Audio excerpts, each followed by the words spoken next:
This season on Kerr Fatou. Who is engaging them too? No. Fatou. I am not at liberty to say yes or no.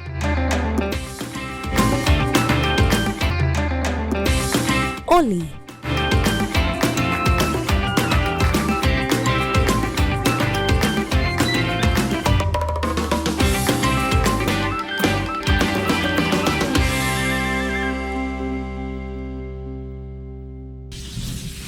For us, every day is a new opportunity to make sure our first impressions are always our best and to see possibilities on the horizon, to make our facilities and services more accessible and find freedom all around us.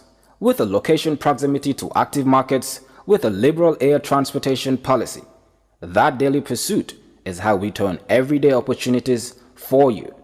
For all destination marketing support, customized packages for new existing airlines and operators, and for a highly ranked tourist destination, the Gambia Civil Aviation Authority is here to serve. We regulate air transport, operate and manage BIA technical requirements merged with commercial considerations. We have experienced and well-trained aviation professionals to cater for your needs.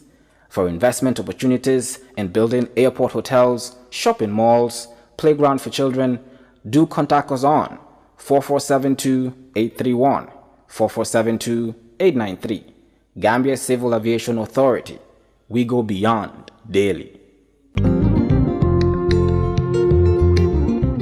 Stewart & Co. Solicitors, a legal excellence firm in London that can help you with all aspects of your legal work. If you are looking at immigrating to the United Kingdom, Stewart & Co. can help you to set up business, buy houses in the UK, and will deal with all your legal works from start to finish. For all your general immigration work, we can help you with that as well. If you're applying for any form of visa, whether student visas, settlement visas, marriage visas, or a child wanting to come to the United Kingdom to settle with the family, we can help you to achieve your goals. Stewart & Co. Solicitors, a legal excellence firm specializing in conveyancing, immigration, litigation, family law, personal injury, licensing, no win, no fee. Contact us today at www.sk-solicitors.com. When we touch down, better broke down.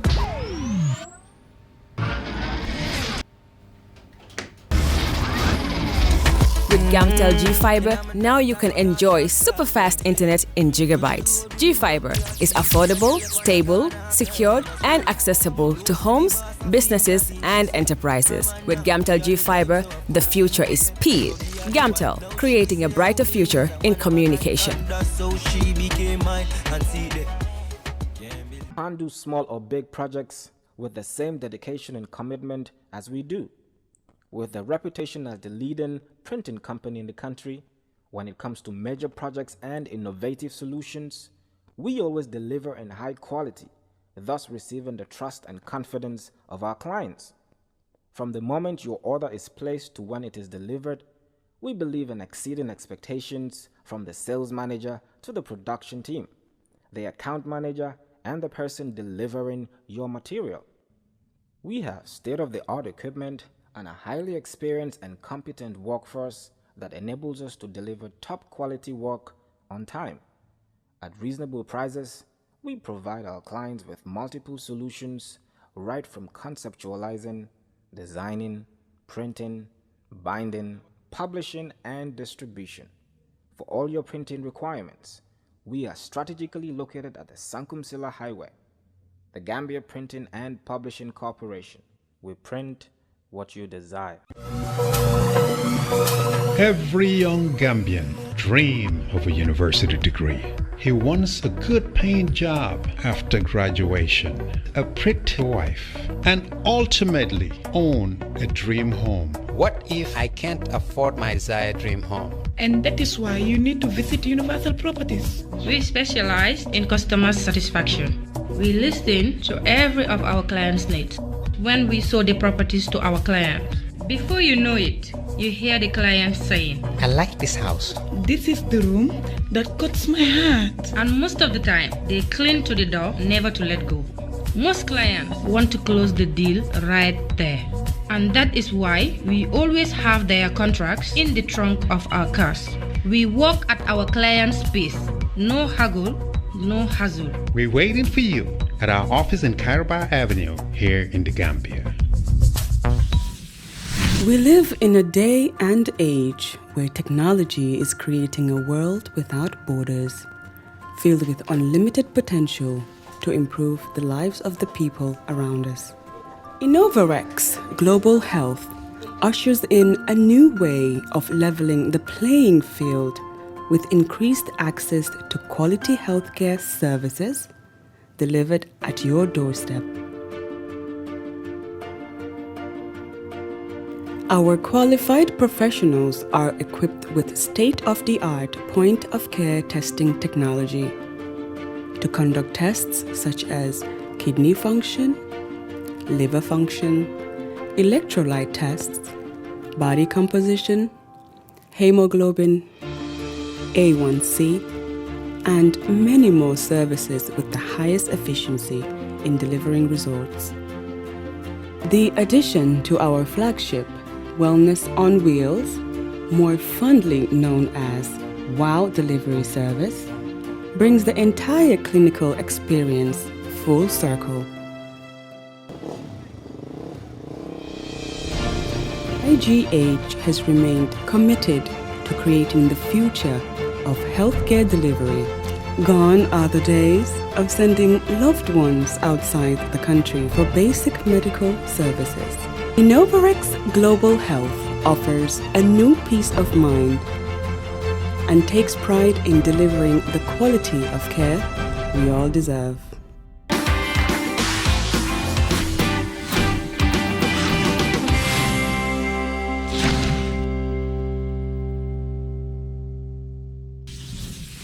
Hello and welcome to another edition of the show Kerr Fatou.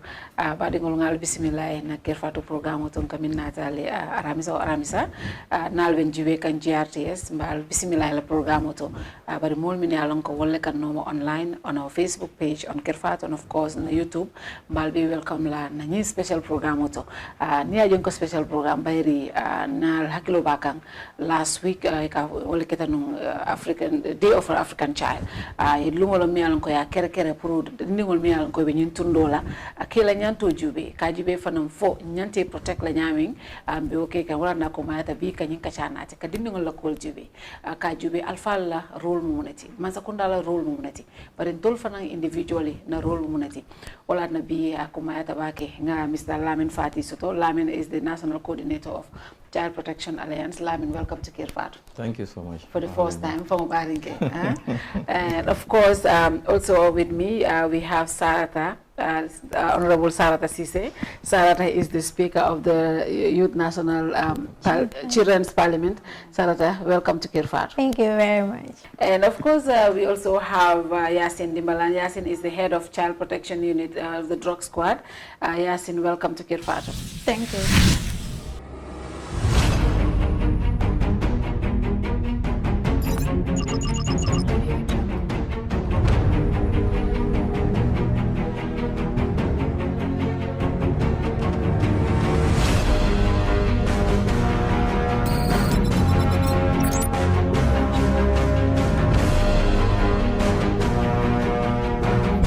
In communication, connectivity is everything. We ensure that the links never sleep. Quantities and qualities, all in our data service, providing efficient, reliable voice and data service. We believe if you're not up to speed, then you're going backwards. Communications have to flow as fast as the speed of light. Whatever business you're in, having someone who understands your needs is critical. That is why we just don't offer you technology, we offer you solutions. Enjoy Gamcel's internet broadband anytime, anywhere. Your national operator, Gamcel, Yaibaram. Being a kacha masemendula minto holom dindingol la role in society, alpha la role, teachers la role, but of course mansakunda wala gena kumayata. First, I want to start with you, Sarata. Why do we have to celebrate the Day of the African Child? Well, thank you very much, Auntie Fatou. The question is very important. The Day of the African Child, the reason why we celebrate it is to reflect our minds back to what happened in Soweto, South Africa in 1976. The murder that happened, the children that were killed because they said they want to learn in their own language. They want them to educate them in their own language, and then they're not given justice. But what happened is they were murdered instead of being taught in their own language or being taught in their own languages. So that is why we celebrate the Day of the African Child, to reflect on back on what happened to those children, and to make sure that we put it into consideration so that it will not happen again. Because what happened, it was yeah. And then, of course, I know this year, because of COVID-19, how did you guys celebrate the day? Yeah, like we celebrated the day by, going to media houses and then, giving out our opinions or the way we felt about the Day of the African Child, trying to tell the government what we need the government to do when it comes to the issues of children, because we should be very much considerate of children, and then trying to put it through to the world that what happened in South Africa shouldn't repeat itself in any country where children are, and then, justice should be given to the families of those children. Sure. Very important, Lamin. Very important when we have a child like Sarata. I don't know what we, the elders, what should be our role. I know the National, I know the Child Protection Alliance, the mandate, of course, is to protect children, right?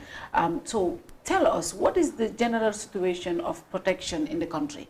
Are our Gambian children really protected? Thank you so much. When we talk about issues of children, we're talking about the rights of children. Yeah. And wherever you talk about rights of individuals or human rights, you're talking about an issue of accountability. Mm-hmm. Now, when we talk about issue of accountability also too, you must be able to see who is the duty bearer, who is duty bound, to make sure that these rights have been protected, been fulfilled, and been respected. Yeah. So Gambia being a country that has ratified international regional legal instrument, popularly we talked about the United Nations Convention on the Right of the Child, which Gambia has ratified in 1990. Also, at the regional level, Gambia has ratified the African Charter on the Right and Welfare of the Child. Also, in the Gambia, you have the Constitution of the Gambia. That's kind of like it's a legal instrument that protects and preserves the right of every citizen. These are documents, though. Are they legal instrument, but also after the ratification by the state from the treaty bodies rather, the state has taken the commitment to domesticate this regional or international legal instrument to what we call national legal instrument or domesticated version of this legal instrument. So currently we have the Children Act 2005, which is amended in 2016. So the Children Act actually drawn its inspiration from the ratification of the African Charter, the UNCRC, and also from the Constitution. So we have this legal instrument called the Children Act that is in place to make sure that every right that is pertaining to the welfare of children in this country are actually captured in the Children Act. So Child Protection Alliance, like any other child protection actors, so our work actually is based on this legal instrument and also to the commitment that the state has taken on behalf of children. It's a known fact that the state, after ratifying those legal instruments, has taken the obligation to respect, the obligation to fulfill, and the obligation to protect these fundamental rights, every right that is inscribed in this legal instrument, particularly that of the Children Act. Also too, because they have this ratification, our work is not only limited as to what we have as child right agency or child right actors. We also want to see how is our state also committed having our laws compatible with regional and international legal instruments. This is where we now talked about the laws we have. Are they really in line with what this legal instrument actually carry out? So we work around that. So now coming to the implementation, because the moment the state has taken that accountability aspect that I will have to do this, you must be able to have an oversight item from somewhere that will hold the state accountable. So you have the civil society organization like CPA and other relevant actors that actually also not only to hold government to account, but also to complement government effort in terms of, you know, do what we call popularizing some of this legal instrument so that the community gets to know, people gets to know, you know, the concept, because there has been a lot of misconception when it comes to issues of child rights. So we work with communities, and we don't only work with communities, but we also establish community-based structures together with the Department of Social Welfare, which we call the child protection communities. We also have some structures which are school-based structures called the Voice of the Young. We also have a child-led platform within CPA called the Voice of the Young Club within that, so that, you know, you create a platform where children will be able to. But also what is very key is the fact that, well, you have the state who said, as a primary duty bearer for that matter, that you must be able to say, okay, you have taken this commitment on behalf of children. Have you fulfilled those commitments? Are you respecting those commitments? Are you protecting those fundamental rights of children in this country? So we do a lot of advocacy around that end. And typically, over the years, you know, Gambia has been a country where you hardly talk about FGM and child marriage. Now, through the effort of our advocacy to realize that, well, when you look at the commitment from that legal instrument, we have an Article 19 that talks about, you know, children must be protected from any form of physical or mental abuses. Also, too, it also discourages any cultural or traditional practices that are harmful to the welfare of the child. So, you know, that gave birth to Gambia banning FGM 2015, also banning child marriage in 2016. So we continue engaging the state. Now, coming to what we do for this day, as the Honorable Member of the Children Parliament said, the chairperson, the Day of the African Child is a day of reflection. It's a day of stock taking. And in that stock taking, now what you need to do, how do you stock take? Is now you want to look at the policies that you have, the legal instrument that you have in place to protect children in this country. Are they sufficient enough? Are they enough to protect children? If they are not, then you want to look at the gaps. You want to also see the challenges. But it's rather unfortunate that this is a country that we develop policies, we develop laws, but we don't have policy directive. That will indicate how do you actually want to implement this. That translates to your work plan in terms of implementation. And also, too, it's key. You don't only have policy directive. You don't, without having a sufficient budgetary allocation towards it. And this is where we are really found ourselves as a country, that we have no doubt about it. You have sufficient laws in this country, well-intended policies in this country. But do we have the resources? It never translates to the ground because of when you look at the level of investment when it comes to issues of children, the Gambia actually is not doing much around it. You have a whole national budget that less than 2% of the budget has been allocated to children. And even though, you know, Gambia as a state party has taken up a commitment from the ECOWAS level that, you know, Gambia will commit a certain percentage, 3% of the national budget to the welfare of children. And this is not forthcoming. Even we have seen the 2020 budget, it does not reflect. Also, too, yes, our advocacy is beyond only having an improvement in the budgetary allocation, but also, too, you want to see how when the budgetary allocation is increased, but how is that also filtered down to the services that affect children. But Yasin, what is your office doing, and what is can you give us a summary of the kind of people you see, and what is the situation that you always encounter? Fatou, thank you very much. And as my comrade said, Fatih, for me, I believe I would just dilate on the confinement with the law. Okay. If the children come in conflict with the law, as you rightly put it, our unit is solely established for the welfare of these children when they come in conflict with the law, especially with narcotics, because we all know that these children are very vulnerable, especially our Gambian children. Yeah. They are very, very vulnerable to such situations because people are out there who use these children as agents, I mean suppliers or carriers. They are exploiting them negatively, influencing them in using these drugs. Especially right now, since the lockdown, started, schools closed. Most of these people out there, these drug peddlers, are using these children, you know, in dealing with these drugs, which is very unfortunate and is very unfair. I call this kind of people shellfish, because children are very, very, very, you know, we need to be responsible for them. The responsibility of children, as I always put it, is the responsibility of every individual, whether the parent or the neighbor or whoever you are. As far as you are, you know, a citizen of this country, I believe taking care of children should be your responsibility. But when it comes to the aspect of narcotics, they are highly involved.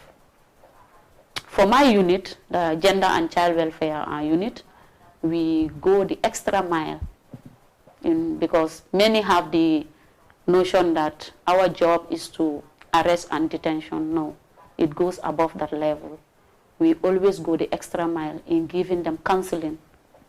Our doors are always open. We also make home visits to these children. Some of them, it's unfortunate, you go to their homes, their own parents will tell you, I've not seen my child for so period, which is very sad. Some will even tell you, I've tried my best to mold him or her, but I cannot. But thanks to our office, and also, you know, because people that are in that unit, I definitely, you know, always thank them, because they are really doing their best. We are there serving as parents to them, as brothers and sisters, as uncles and aunties. But notwithstanding, we also have our laws in place, put in place for the children. That is the establishment of the Children's Act in 2005, which was also amended in 2016. But then under that act, it is clearly stated that children above the age of 12 can be prosecuted. They are liable to prosecution. 12, above 12? Above 12. Wow. They are liable to prosecution by law once they commit any crime, or if they are alleged of being committing of any crime. So when it comes to our own unit, that is the Drug Law Enforcement Agency, we know that these are the people that these people always used, as I earlier stated.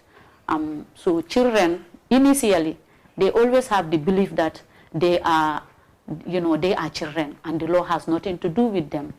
But when I was at the PR unit, and up till today, the public relations unit of our agency, they are highly on sensitizations, and they have, you know, they are, you know, collaborated with a lot of these youth groups and activists, so that whereas we cannot be there, they will be there for us. You know, they made it clearly to children that let these people not fool you, let them not use you, because, you know, money is tempting. Imagine a child who cannot even get $50. You go and exploit that child, give an assignment to that child, you know, to carry these drugs for you. And at the end of that mission, you give that child maybe 200 or 500. That child will automatically, you know, draw his attention towards that money, forgetting his or her role in society, or maybe to pay attention to his education and all that their careers, which is very bad. This is why we always made it clear to them. We always go to schools. I don't think there is any school in this country that the Drug Law Enforcement Agency's PR unit have not visited. We conduct radio programs, sensitizing them.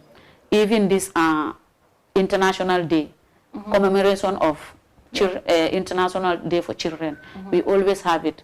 Now the problem is this COVID-19.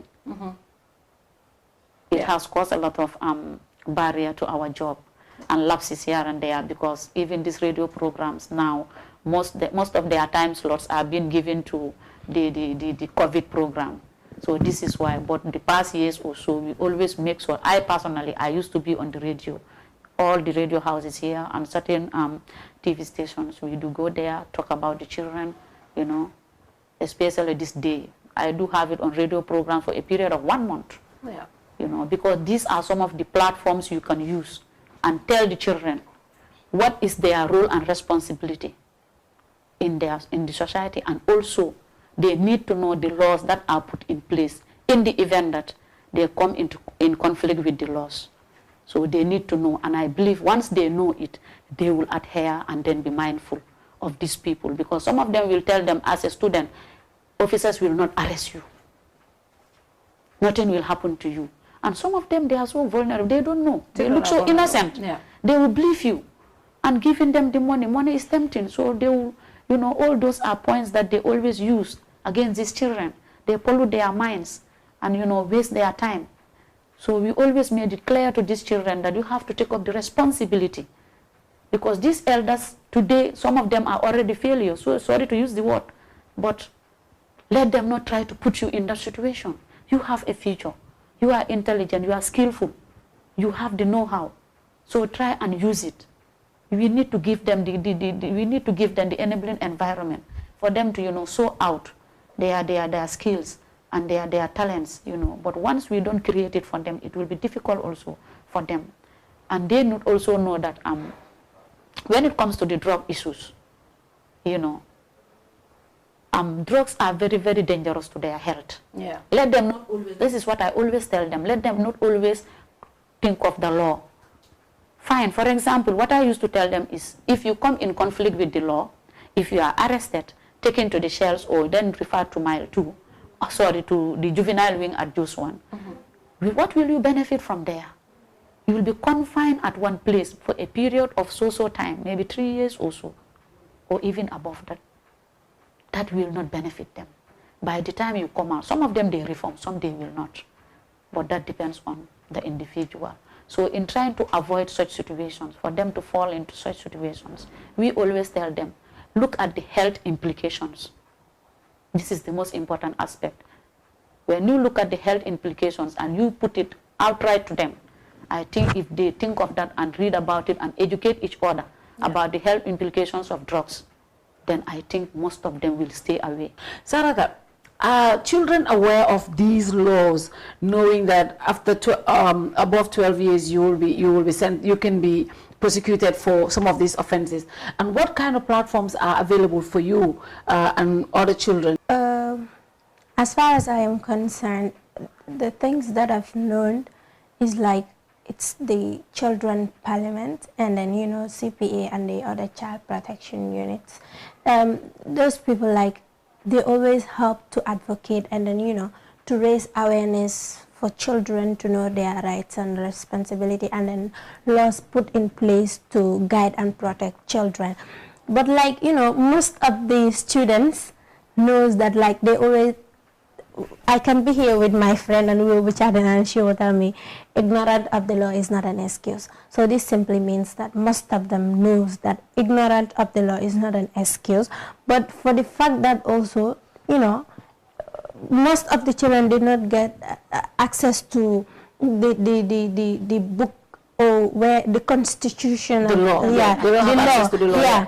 And like if you don't get access to the law and then, you know, it's not been, you don't read it and then you don't in fact consider it, or it is not been shared in schools, you don't have it in schools, and then, you know, so it's gonna be something else. And like most of the people that these drug dealers that give children to sell drugs, most of them are aware of what is happening, but instead they try to put the children there without telling the children these are some of the things that will happen to you if you do so and so.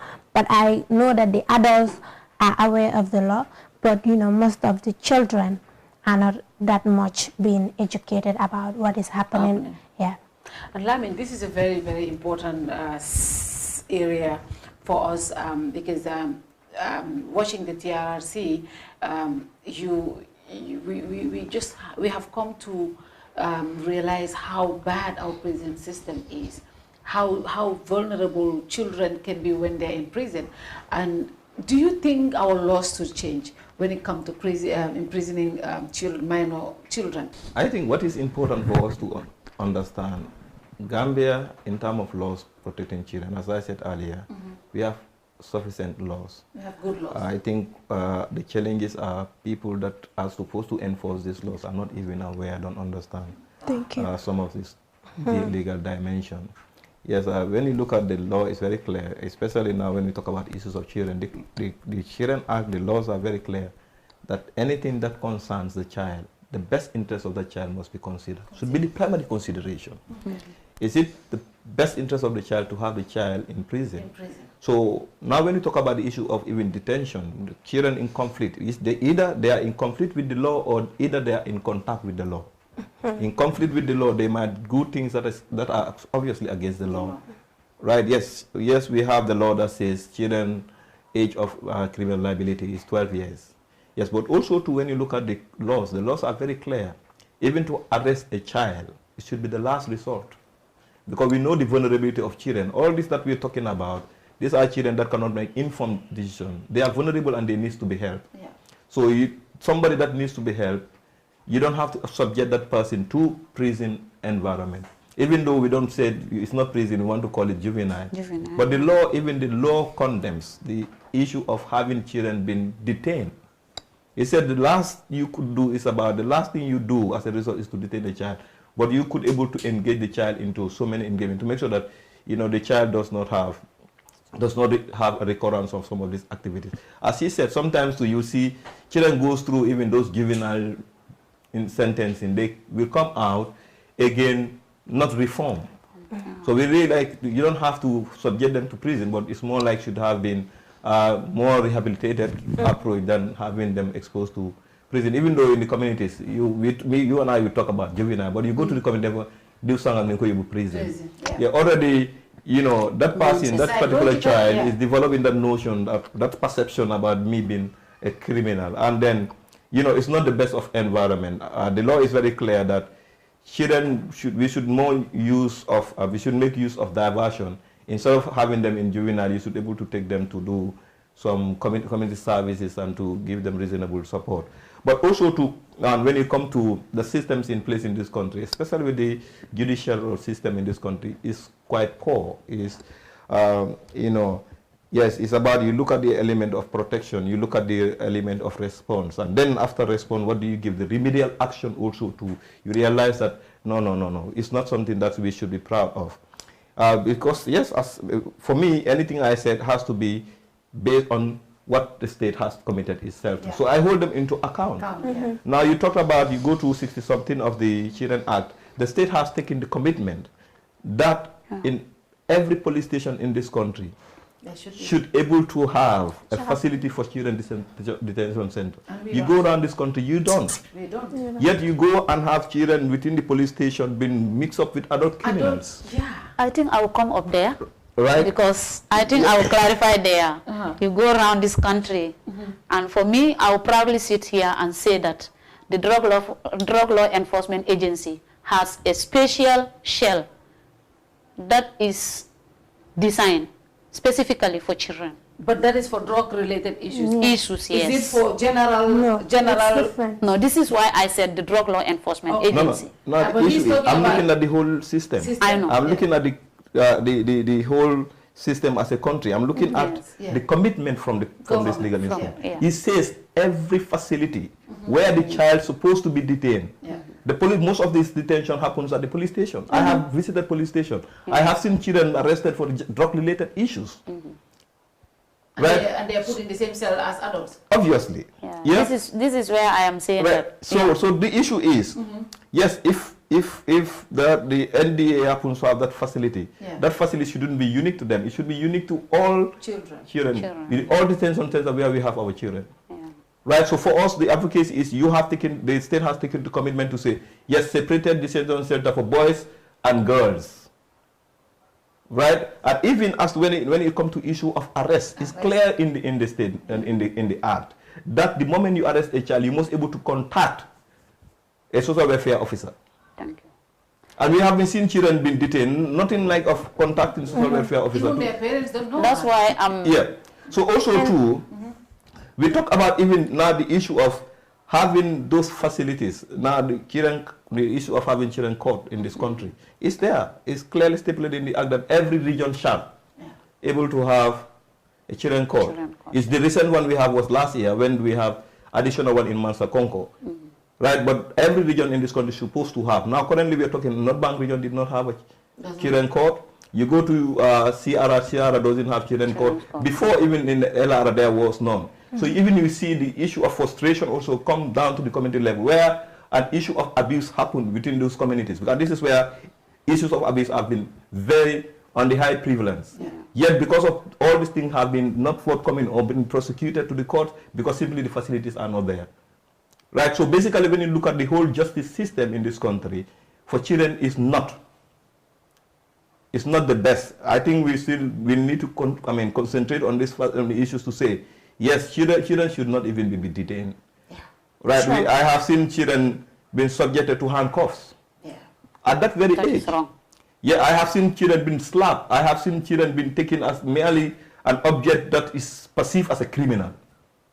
And if you go to the laws, it tells you even within this thing, you cannot tell a child conviction. You cannot tell a child what element that should be criminal related to that particular child. Okay. So in a nutshell, yes, we have the laws, but the challenges still remains. Yes, you talked about the issue of sometimes, children who are in contact with the law or who are conflict with the law, you see that instead of being helped, they are further subjected to further victimization. And all that. Right? Yeah. In that further victimization, it comes with how cases are even handled at the community level, how they are handled at the police level, how they are handled within the public space. Now we're talking about sometimes some of the public city about children in conflict with the law. Even the law is very clear. You go to 73 of the Children Act, tells you, but that's also a gap in that act, that cases of children in court shall not be publicized where you give the address, the identity, anything that will able to expose a child identity or so. But the law only says in court. Yeah. Right, but we also have, when you go to the Sexual Offense Act, it's telling you as far as a victim had a case, you don't have to publicize anything that will relate to the identification of that person. So we have what we call the principle of do no harm. And the principle of do no harm kind of like stated all these things. And sometimes too, yes, you have that also. You have police who are supposed, because also when you look at the Children Act, it's clear that they are supposed to be a special unit within the police force that are supposed to take care of these issues of children. Yeah, you talk about the issues of confidentiality. You talk about the issues of not exposing this for the child. You go to the police station. What are the facilities at the level for such welfare officers? Do they have their own office? No. How do they get this record? How do they have their confidential document? And how do they confidentially interview these kids? You realize that sometimes they are not in existence. So for me, anytime I talk to, whether it's a law enforcement officer or anyone from the state, I said, when we advocate to make system, to strengthen system for your own efficiency. Yeah. Because at the end of the day, if these resources are not there, if government as a primary duty bearer is not investing in those institutions, no matter how much you want to do, you can't do. You cannot do your work. Right. So yes, we need to look at all those things. Yeah. Right. The laws, yes, the laws are quite perfect. The laws, when you look at them, I think the only few now we want to look at is the issue of the law. There's ban on FGM. Yeah. There's ban on child marriage. Yeah. But yes, you have a constitution that already classifies itself as a supreme legal instrument in this country that has respect for personal and customary laws, which looks at the issue of marriage, divorce, and inheritance. Now, when you have an issue of marriage, you go to the carry court. You said it's open to personal law. You have subjecting those children to, because you have given them the discretion to say, well, we can. You have, then it becomes a board of contention. When you go to the Supreme Court, you use the Constitution, because that's what the Constitution. So we're still advocating to make sure that these are some of the issues that we want to see.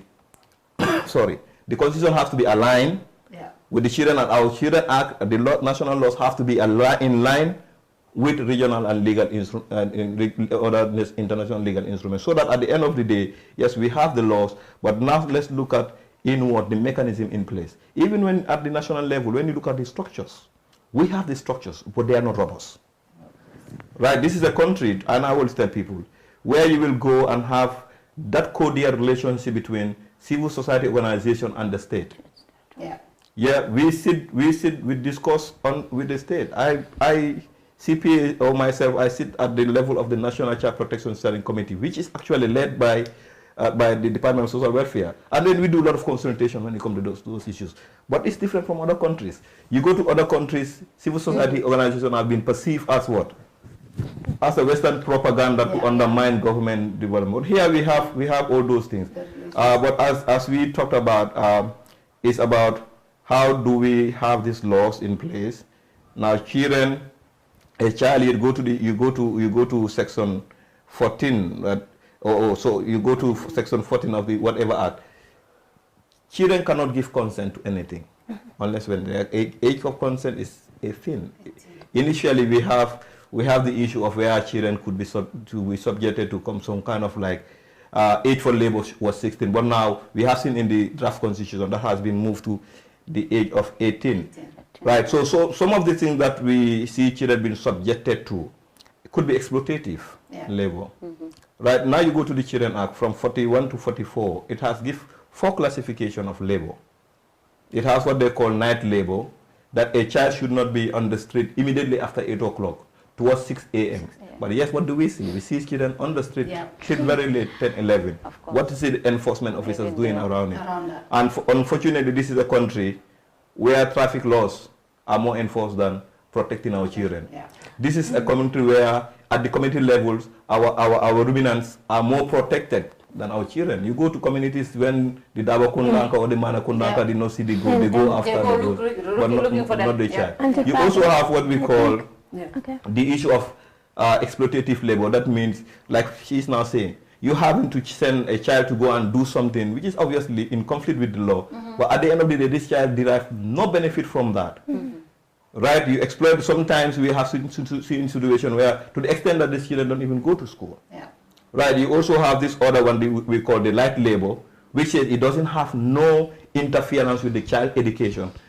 It does not have no interference with the child health. That child should not be subjected to that kind of labor unless and until the child is 16, currently in the Children Act. But we see in that particular section being adjusted in the draft constitution. We talk about the issue of hazardous labor, where students have been subjected to environment where it could be harmful to their health and also could also have an interference. You go to the sea, you go to even some of this mechanic. You have children being exposed to all this. And you know, the law is very clear around these 4 things.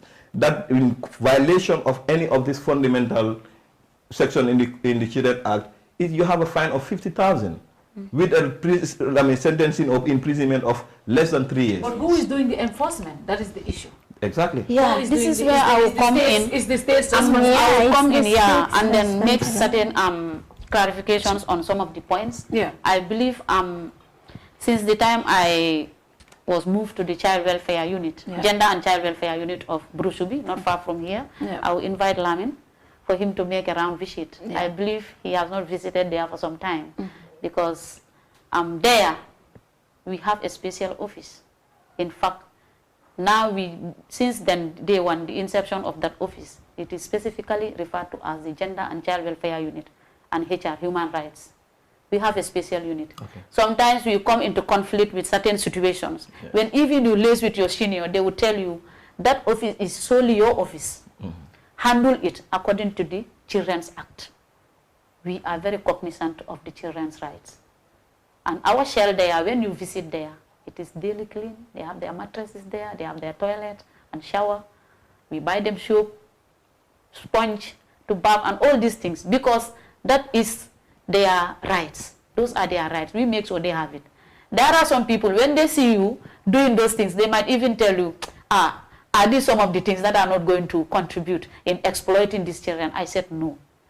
One thing we should always put in mind is we should not criminalize them. Do you have a social, of course, social welfare worker when you arrest these children? That lady, if you permit me, I will mention her name in this very platform, who is no other person than Sally S.M. Jassy. Sally Jassy, she is very young and very active. Any day we call her, she is at our office. She will come. No matter how fast she is or how busy she is. She will only tell you, let me call my boss or let me discuss it with my boss. And within minutes, she will call back. But is this available across the country? Because one thing we need to. Is it available across the country? Fine, this I'm coming. Like for me, being a, how to call it, an officer in that unit, I might not be able to know whether it is applicable in the entire country. Because, but then when it comes to the drug enforcement, definitely we never, when we have female accused, that of the adults, it is under our unit, that is gender. We always separate them with the males. If it is a juvenile, they have their own cell. We don't join them. Sometimes you will see some of their friends, they will come. They will try to, some of them are, some who are already smokers, some of these juveniles who have been smoking out there. Once they are in the cell, before they are being granted bail. And we always make it clear to them that we cannot obtain any statement from these juveniles in the absence of their parents or a social worker. This is why that Sally is always in our office. Sometimes you might not even know whether she's working for the Drug Law Enforcement Agency or she's a social welfare officer. It's different. It's very hard to differentiate it if you don't know her well, because she's always there. Whereas, because we always have these challenges, like you invite parents, because that's the first thing we do when we have referral cases. We always put it to our officers out there that our operatives, they don't cuff them. And once they are arrested, they are straight away reported to our unit. We always even make it clear to them, we have a special vehicle allocated to our unit. Once they have it, they have difficulties in providing a vehicle or bringing this, transporting this juvenile to our unit, we always use our own vehicle to go and collect that person.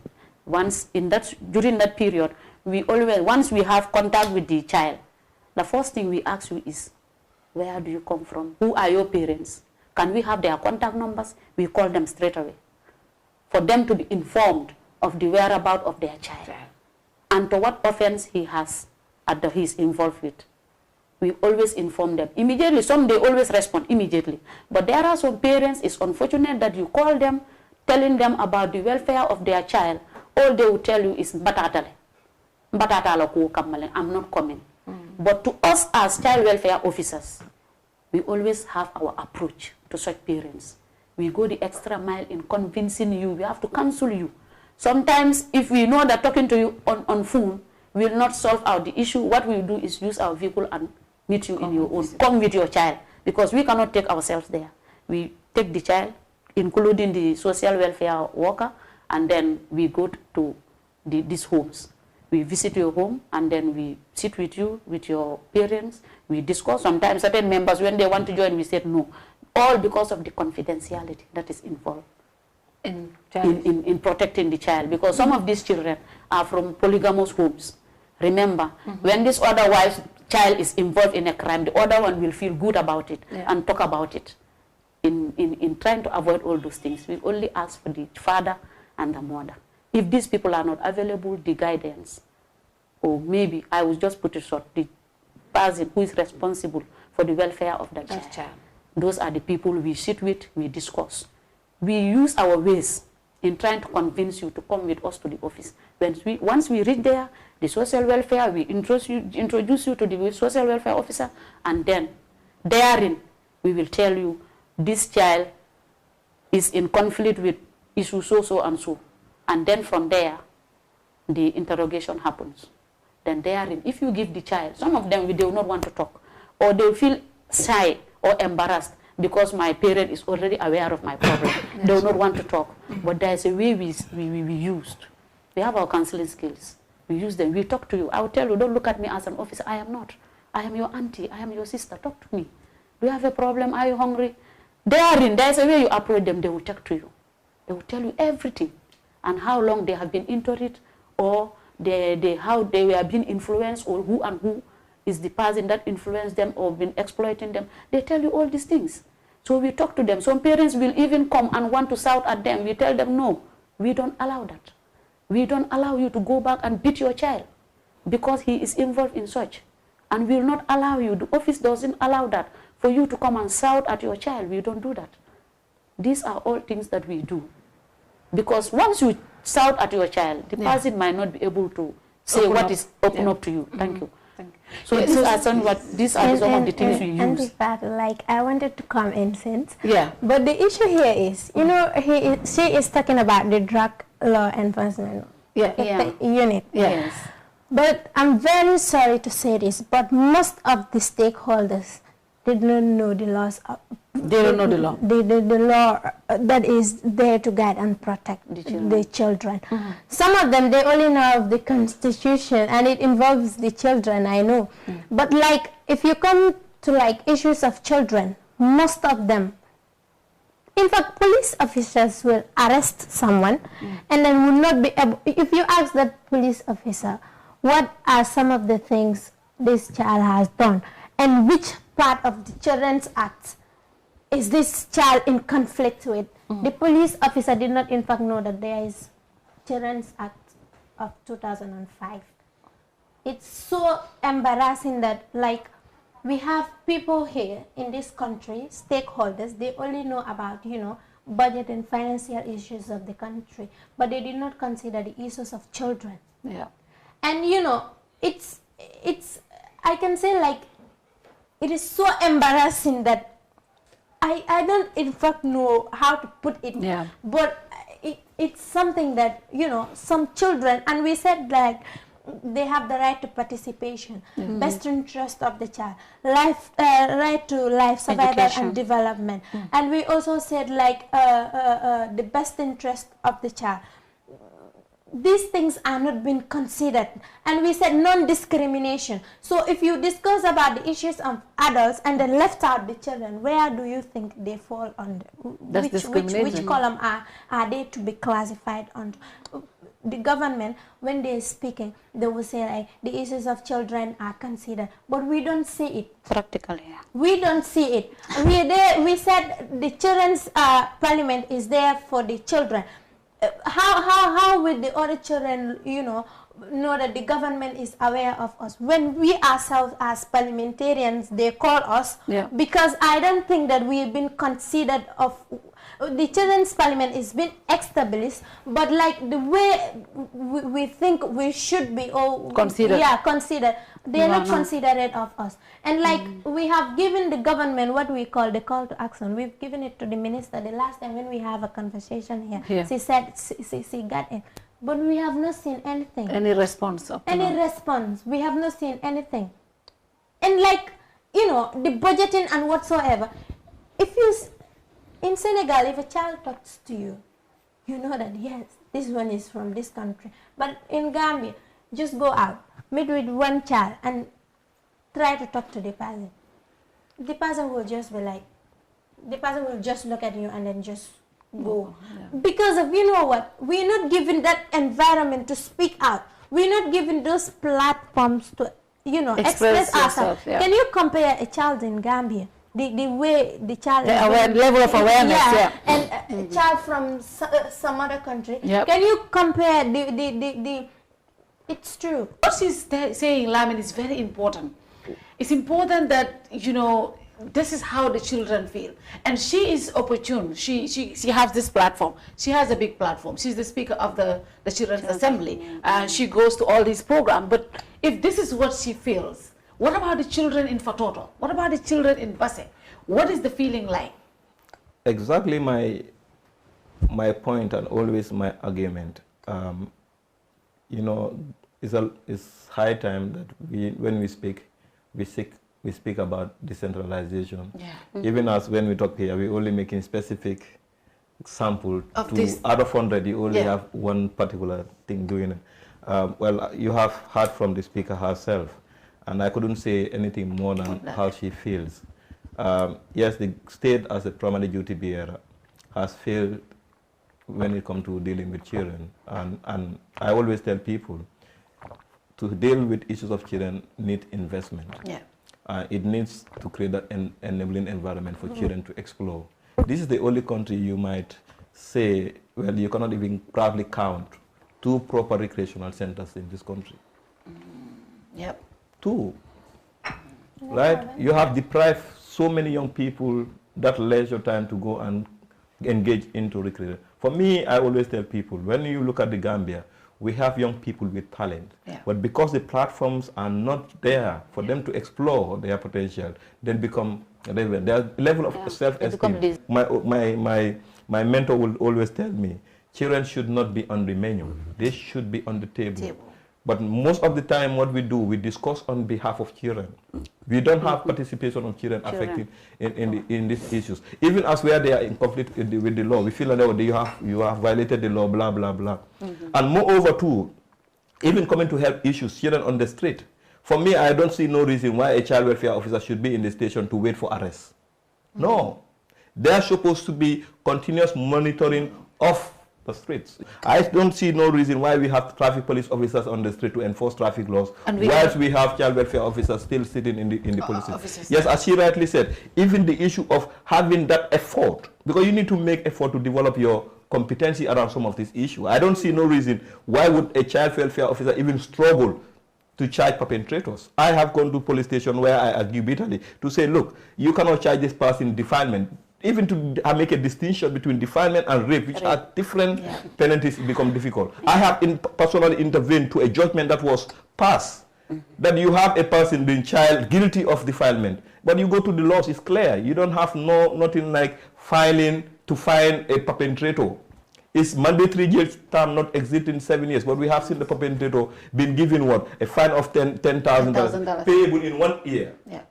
It's not anywhere in the law, but this is a prosecution officer who has accepted that judgment, unless if the family hadn't come to my office to say, okay, let me engage the Ministry of Justice to make sure that this case is appealed. And we have seen so many cases also too. That goes to the police station. That at the end of the day, I receive so many calls, just few weeks. The amount of calls I receive from parents is, you can't. Is it lack of capacity or lack of commitment? I believe she mentioned something which is very worrying. You arrest somebody and you don't even know the act that govern those people.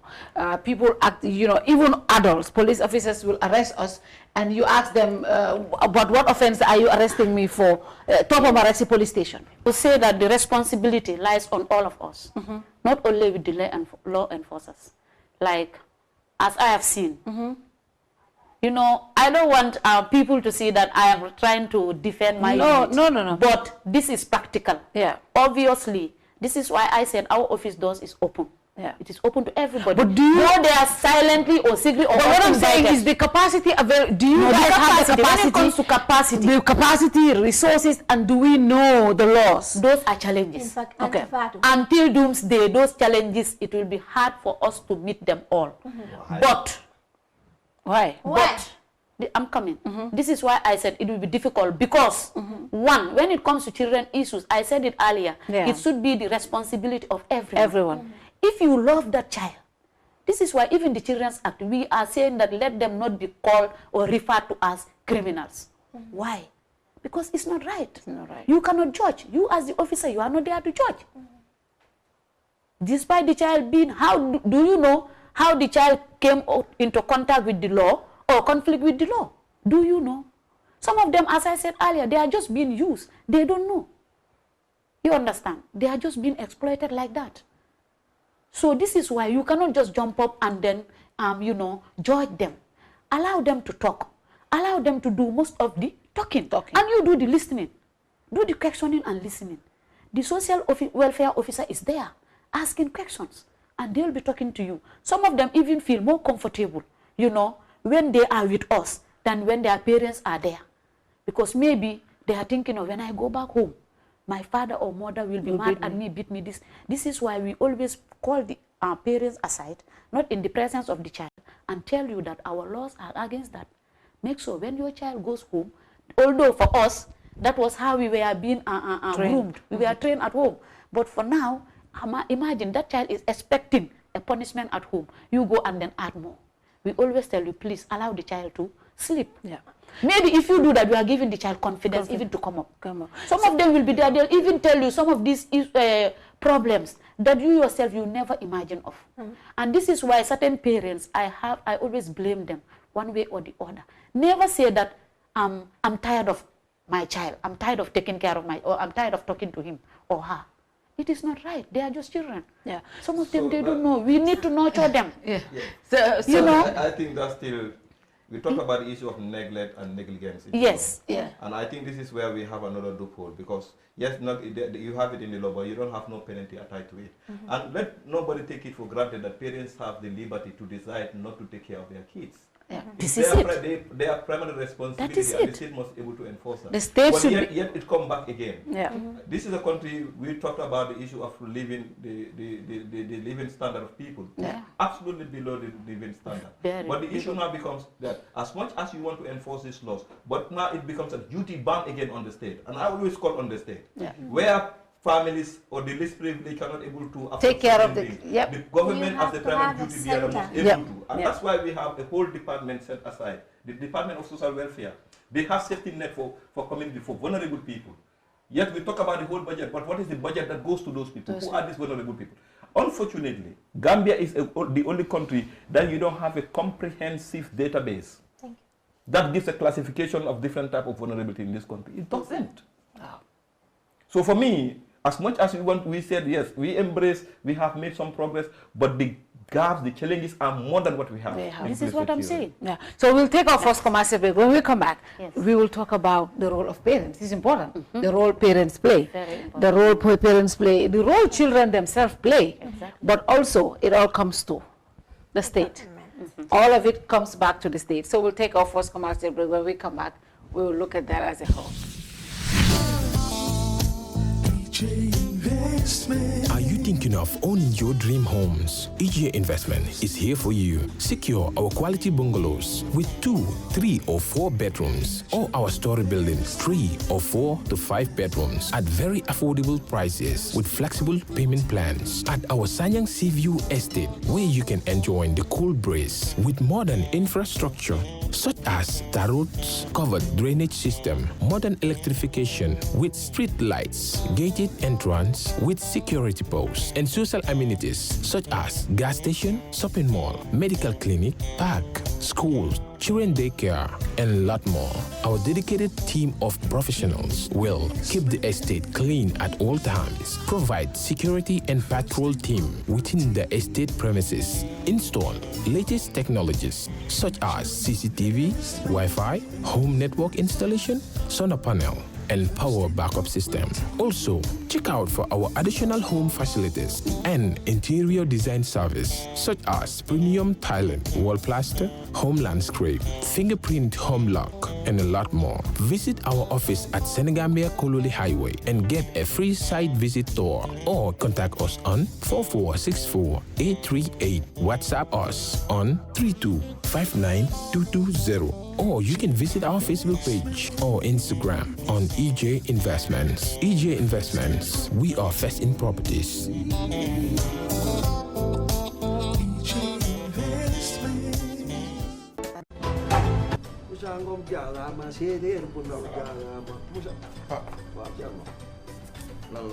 Sam pap dee na déedéet daf ma yónni woon ma suyal ko pay bi waaw yàlla def mu gagné jàppoon $100,000 la gagné. La ilaha illallah.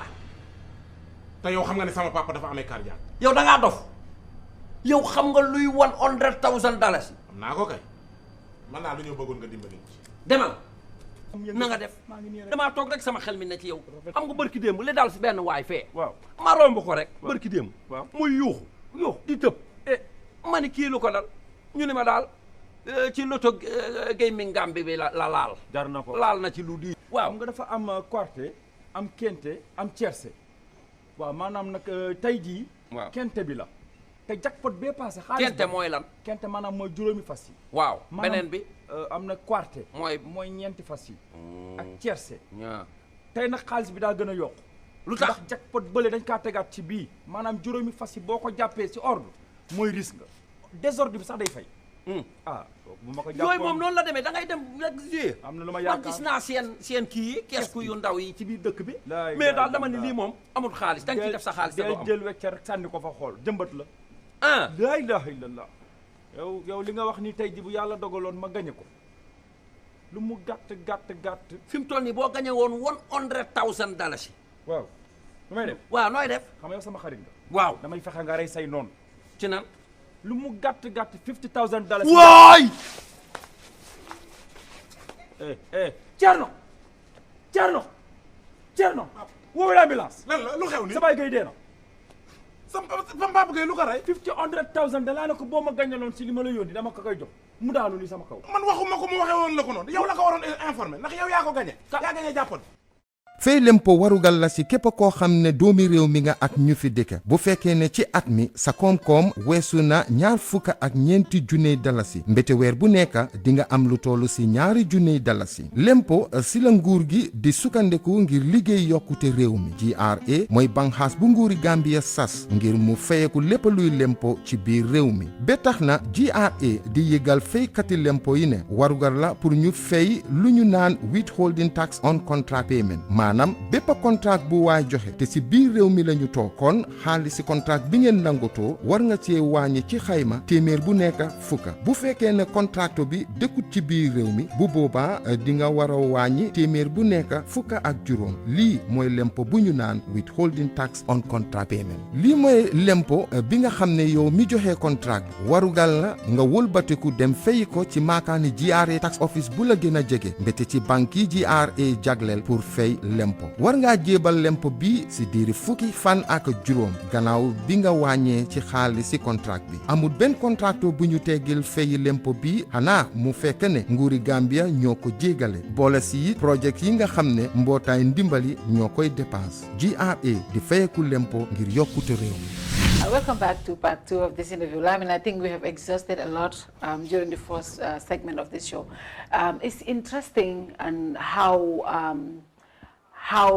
you know, Sarata was able to point out that I mean, that's the fact that even the people who are supposed to enforce these laws, most of them don't even know. And most of us have encountered this. You even go, as adults, you go to police stations, you've been arrested, and you ask, what offense am I being arrested for? They cannot even tell you a certain segment of the law where they are arresting you for and what law did you break. And if children are feeling this way, and it's unfortunate. But again, Yasin is bringing it back to the parents. Yes, as parents, we have a role to play. You spoke about child labor. What we have seen children begging in the streets. You go to the supermarket, you see children, and they will tell you, "Yeah, balalma. So you know that child is scared to even go home because if they are not able to sell that banana, they will not go home. Even if it takes up to 10 o'clock, they will stay in the streets to sell because that parent at home is making it the child's responsibility to bring food home, to bring money home. That money is what is used to. So it all comes back to either poverty or people exploiting their own children or but what role does the parent have? But how is it possible that the state is not even able to intervene in situations like that also? Well, you know, when we talk about rights, I always tell people, rights is not man-given. Rights is God-given, and this is a country where at least this country is religious, whether it's Christianity or whether it's in Islam. Muslim. And then every parent, your primary responsibility that God has given you is the welfare of your children. Yeah. And you know, God will account everyone based on, you know, what are the things that you have done. And the accountability still go back to these basic rights that we are talking. Yeah. Even when you look at all these child rights issues that we're talking about, a child supposed to have good health care, the child must able to have a proper name, the child must able to have good education. The child must able to have clothing, the child must able to have shelter, the child must able to make sure that you are able to create that environment for the child to participate. You know, the child have right to parental responsibility, I mean, the maintenance, the child have right to property. Even when you look at the laws, the child as unborn child have the right, because if the parents happens to do anything that at the end of the day is harmful to the child, if the child then grow up and get to realize that because of what the activities that my mother or parents were doing that affected me, the law has clearly stated the child could go to court and someone charge the prosecute, I mean, take the parents to court. Yeah. So, and to be quite honest, we all come from homes within communities. There are a lot of broken homes in this country. Yeah. I've just said when we value our ruminants, we value our cars more than we value our children. Yeah. And this is really happening. And children are perceived at that level as objects that we possess. And even we all come from, they tell you anything your parents, even helping your parents. So the issue of those beliefs, that concept that we have around the relationship between elders and children, between our parents and stuff like, we are then have automatically absorbed the issue of seeing children being abused as normal. Right? This is culturally believed that way. You said, okay, it's acceptable for you to go to the farm to help your parents. It's acceptable for you to go on the street and sell, so that you are able to help your parents, because of the culture. But as I always say, the moment we talked about these laws that God has given to each and every one of us, now becomes what they codify them. And the moment that codification has done is where you have the legal instrument. Now you have the state taking the responsibility to say, yes, we are there to protect the fundamental right of children. The state is not and doing. Protection is taking two dimensions here. You have the laws, but you also want to not to be too subjective to the less privileged. For example, if children are on the street selling and then you feel, okay, this is where they could do to help their livelihood in the homes. Yes, you strengthen the laws, you enforce the law. At the end of the day, you withdraw these kids from the street. You take them back again. What happened? There could be further violation of their rights at home.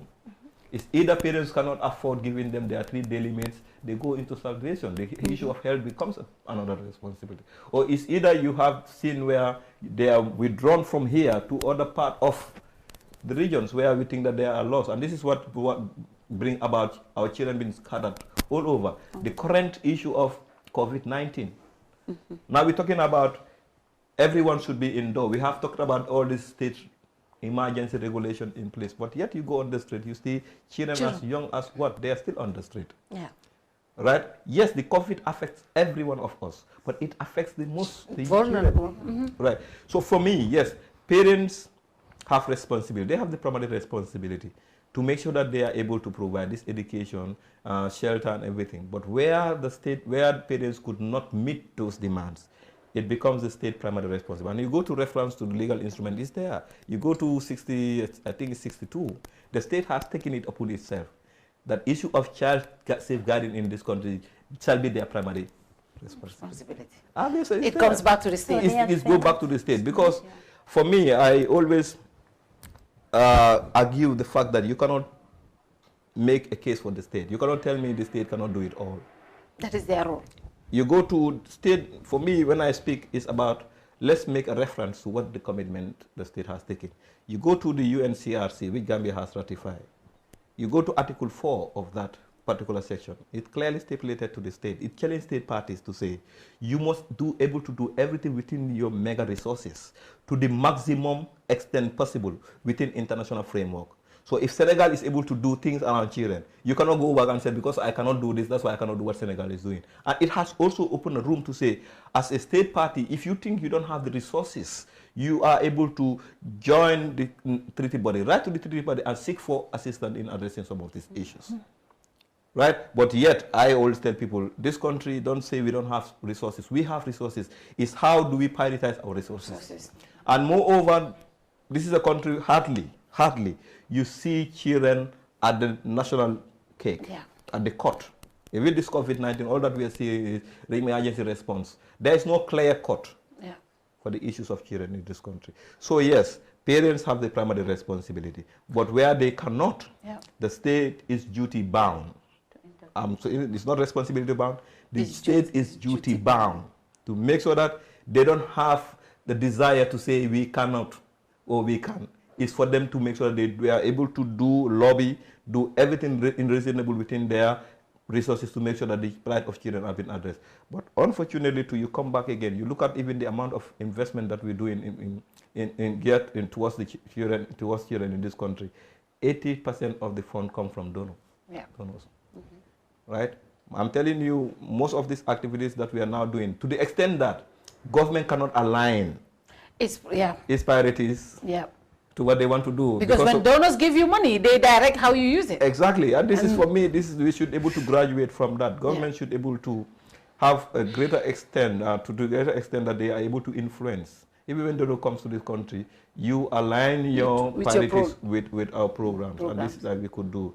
But there's a lot more to be there. And also, for me, we have had a discussion at the National Child Protection Steering Committee.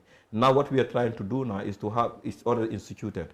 We have a task force that now will go on the street, to see how best we get the children of the street. Wow. But it should not be in a very, because at the end of the day, if you arrest these children, are you not also victimizing them? They are not the cause. But what we're now trying to do is to further see how we get these children and then, engage the families to see, because for me, it would be an opportunity to see, okay, what is the level of assistance that we need to work towards addressing. So we need to invest in what we call family strengthening program, where you could able to help some seed money to then the family can start a small entrepreneur business and stuff like, so that at the end of the day you are able to move up the living standard of people. And for me, Fatou, there is no parent here who doesn't want to see the future of their children. We all sometimes when I speak about some of the things that children have been exposed to, I become so emotional because we've gone through it. Yeah. We have struggled to see. We have all been children. Yeah. And moreover, even before when we are children, we don't have all these laws in place. Yeah. And education for me was the only one primary goal that I was targeting to make it in life. And thank God, alhamdulillah, I was able to with all the obstacles that you were there. But you realize a state that says primary basic education should be free and compulsory. And European study first. Free and compulsory basic education in the Gambia. You go to section 18 of the Children Act is there. You go to section 30A of the Constitution is there. But what are we seeing? Are we having compulsory education here? Are we having free education in this country? No. So it's something that we need to challenge the state to say, yes, because of maybe, and that could be the case, because of all these other factors happening. If children are not, if that particular law is not enforced, now you have given children the chance to be in the homes. And if they are in the homes, you now subject them to all form of this thing. And we have seen Gambia not long ago, Gambia has been classified as sex tourist destination in this country. What happened? You go to Tabokoto now, you see young adolescent, right, when they have their physical listing coming up again, but you're giving them plate of bananas to sell on the street. What are you doing? Are you not for the You're exposing them. Vulnerability. Yeah. But yet, we cannot sit down comfortably in our offices, in our comfort zone, and think we could be too subjective to parents that they don't care. They do care. And sometimes you talk to these kids, you realize how intelligent they are. And most of them will tell you, because my parents cannot do X, Y, and Z, that's why we are doing this. Right? So for me, if I am able to be given that privilege to only go to school, no matter with all the abuses and I'm able to be here, how many of our innocent children could have make it in this country? And I always quote from Govinda, one time parliamentary in South Africa, said, if you want to know the future of a country, it's simple. Yeah. Look at the level of investment in the poor and children. That will easily tell you what the future will look like. So Yasin, I know you work with parents. What do you think the role of the parents should be in helping children? Of course, they have a role too, right? Yeah, as Fatih earlier mentioned, most of these challenges, are seen in homes, like these broken homes. Because there are parents out there who are single parents. These parents are finding it very difficult to fulfill all the required and the necessary needs of their children. Some will openly tell you, they will talk to you. The father is not doing anything. Sometimes the fathers will tell you, because the mother, I've divorced with the mother is now married somewhere else and dumped the child with me, I am busy, I leave my house time, so and so. Sometimes I look at you, sometimes I question you. Is that job far more important than the future of your child? It's a big question mark. Because these children, you don't just jump up and say, I find it very funny. If a parent can just jump up and say, I am tired of my child, there's nothing I can do. Such are the parents that we need, who need intervention. Yeah. Yes, because there are some of them, you visit their homes, you will know that definitely these people are even below average. They are just managing from hand to mouth. Imagine now a child from such homes is now out there in the streets, committing so many crimes out there, because this is what some of them are doing. This is why I said it's the responsibility of all. The blame goes around to the law enforcer, to the children themselves. Because I always tell them that you also need to take up the responsibility of being who you want to be tomorrow. Is very important. How do we help them, know some of these things, we need to put them, place them, sit them, and then counsel them, talk to them, really sort of educate them. This is why for us, we go to schools. Many schools, I'm not saying all the schools, but majority of the schools across the country, they have established what we call drug-free clubs. We liaise with them. Always, we give them notes, we give them lessons, you know, so that when they go, they teach each other. I cannot be there, the drug law enforcement officers cannot be there every time, but like I said, in fact, I believe that those students will listen to their own colleagues better than when you are there as a figure or as an officer. They will listen to their own colleagues far better than you as the officer. Yeah. So this is why we initiated that, and thank God it is helping. We come to them, we sponsor their own programs. There are some of our activities we cancel just to finance their own activities, because we believe that in the long run that will help them out. This is why I was just telling our honorable speaker here that it is also important for her and her the assembly for them also to be making visiting rounds. It is their right. Let them go and, you know, see for themselves what is happening out there in the society and even in the offices. So very important. Like I said, you know, parents have responsibility, state have responsibility, but children also have responsibilities. So what do you think, children leaders like you, what is your role in making sure the general children know their rights, but also influence them? It's most of the time, most of the children, the reason why they come in contact with the law or they come in problem with the law is because they don't have good role models, peer pressure. My assembly is like, what we're doing mainly is to go out there, talk to children, know what their opinions are, because, you know, the assembly consists of 105 parliamentarians, 15 from each region, and from Banjul and KM, 2 municipalities, we have 7. And then, you know, each region, you've been assigned to go around that area that you live in. You ask children what are some of the things disturbing them. You know, you note it down. We come to the assembly and discuss. Well, children in the Gambia here, it's so unfortunate that you ask a child in the Gambia here, who is your role model? The person's role model is not in the Gambia, it's outside Gambia.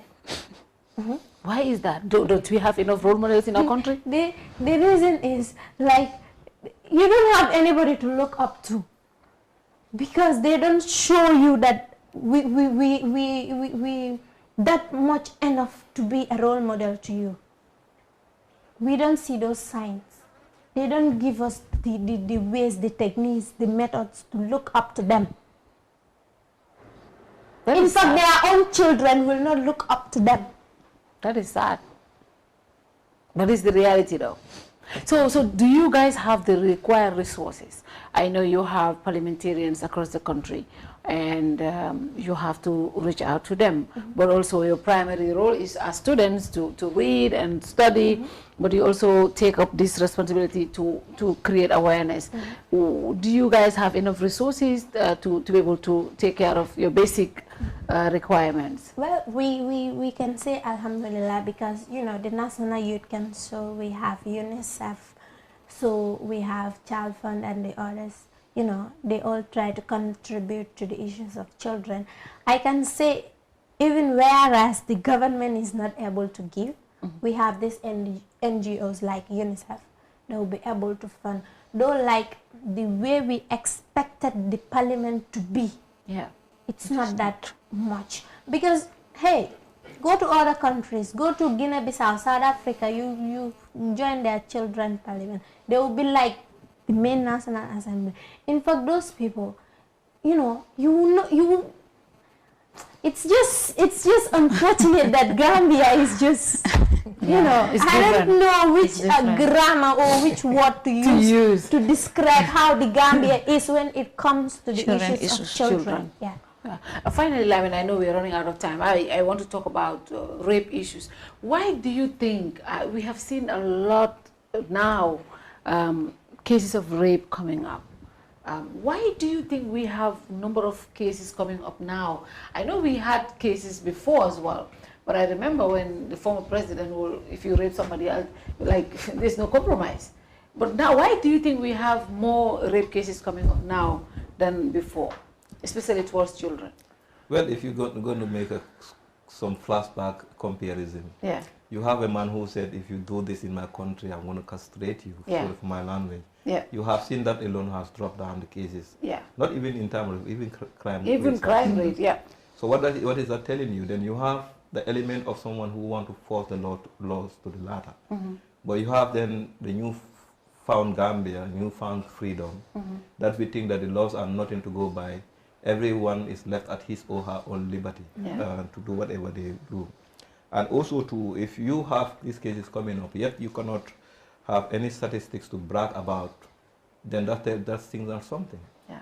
Because if Lamin Fati happens to rape a child and the next minute Lamin Fati is on the street, it becomes normal. Yeah. So still now it's about how are we enforcing these laws. And sometimes too, you have this issue at the community level where people think that when rape happens, it's something that we can discuss. Because most of this time, those people that will rape these innocent children, whether a boy or a girl, would be people that are very close to the family. Yeah. So when it happens, communities will tend to more protect the perpetrator against the children. victim. Yeah. I have received many cases where, police officers will tell me the parents want to compromise it. For God's sake, rape, and I think people need to know about this. Rape is a capital offense. That is beyond the level of the family to as well decide on.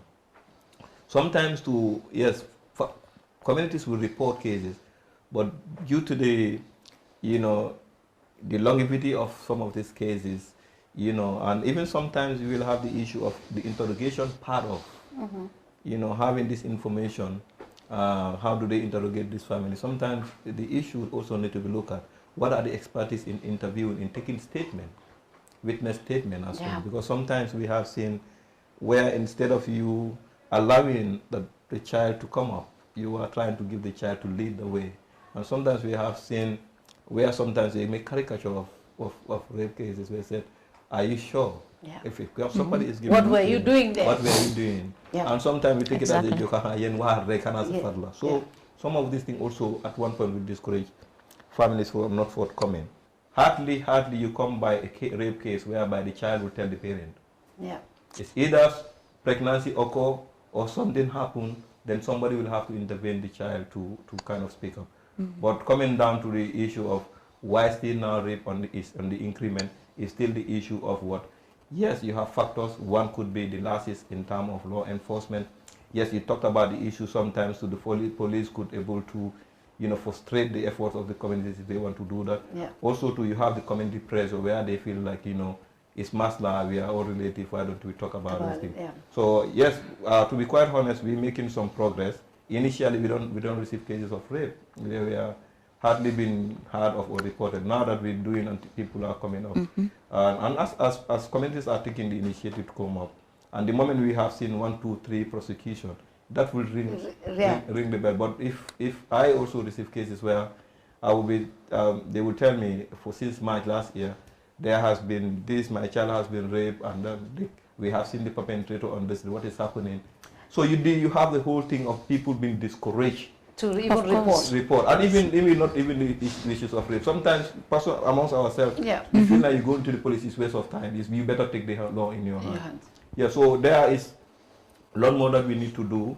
It's about prosecuting people, using the media to also flash our commitment. And also we have these committees, some few committees here also too.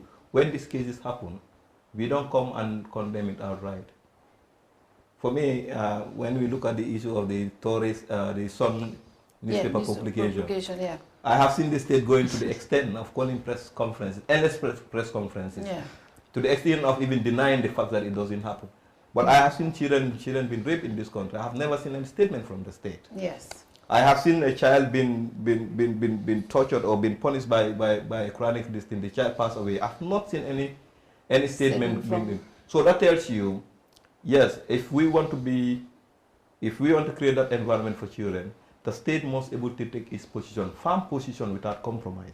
If one particular person said overnight, if you do this, I'll do it, and everything went down, I think there's a need for us to reflect. And this year, sorry, the Day of the African Child is centered around access to a child-friendly justice system in Africa.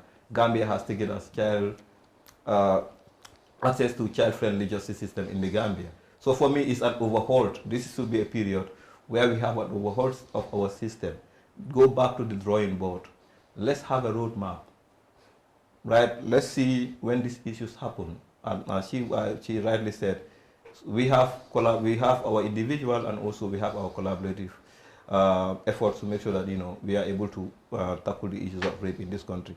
But the way things are going, if we don't actually strengthen the accountability mechanism, if we don't strengthen the laws, it's getting worse. And I think we cannot condone such environment for our children. And we must also talk to parents that they don't have the liberty to say, it's my child, I'm going to withdraw this case. And I think we need to talk to the police officers. They're supposed to know this as well too. Rape is a capital offense. And then in the laws, if where a witness failed to appear, you can summon, you can have a bench warrant for the witness. Because at the end of the day, it's not you, it's about the child. Fatou, I cried about this last case that I witnessed. This is a girl, when we arrested this old man, we came, the girl was sitting behind my car. When we went down the window, the girl, the moment she saw this man, she was off. She made everyone cry. For me, I feel like, how would I feel if somebody happens to do this to my child? Yep. What future? Now this child is pregnant. Yeah. Right? This child is been traumatized. This is a country where you don't talk much more on people committing suicide. You go to other countries, they can't take it, they can't absorb it. What future are you creating for that child? So in a nutshell, I would just say, let's enforce the laws, let's government take the lead, let's government commit resources. Let's government also try to strengthen the family program so that at the end of the day, if I have my daily meals, why would I subject my child to some of these things? So I think, yes, it's collective responsibility, but let the state, as the primary duty there, take the lead. The state to take the lead. Do you have anything to say to that? Yeah, of course, Fatou, because as we said, we are institutions and working for the country. But in so doing, we also do have our challenges and shortcomings. And there are certain challenges, it's only the government that can intervene. And in such situations, you're right, before they are met, it is already late or it is never met. This is the worst thing we are facing. I believe every child welfare officer is cognizant of this issue. We are finding it very difficult. At times, we have our challenges. But come round the year. But also, the problems that we face, especially on rape cases, is how the child protection officers themselves, the statement takers, the people that take the statements of these children, how they treat these children. I think when a child comes and report a case, you're all for them deaf. This is where, and at that point, how can that child even have confidence in you, the officer, to open up? I mentioned it earlier here. I said this is why we, even as law enforcement officers, we are not there to judge them. Listen to them. You do the listening. I remember in 2018, we have, I believe it is even this Thursday. There is a day set aside by UNODC to commemorate as the International Day Against Drug Abuse and Illicit Drug Trafficking. It's every June 26. But 2018, the theme for that celebration was Listen First. Listening to children and youth helps them, is the first step to help them grow healthy and safe. We went to several schools, and thank God that one is ongoing up till now. There are many schools who have these drug-free clubs, and they are really doing well. We have activists, youth activists in the country. We have youth groups. We are working tirelessly with them. But then, still, when you come to rape cases, as he rightly put it, sometimes the families will not, first consider the problem of the child. Yeah. But they will say, suma domla, it's my child. Gotcha. Thinking as if gotcha be, what the society is going to talk about or say, or your neighbors. But you need to have the interest of your child. You need to give that child, such children, they need psychosocial support. That is what they need. And you as the officer, if you come into contact with such cases, I don't think you should be there to judge.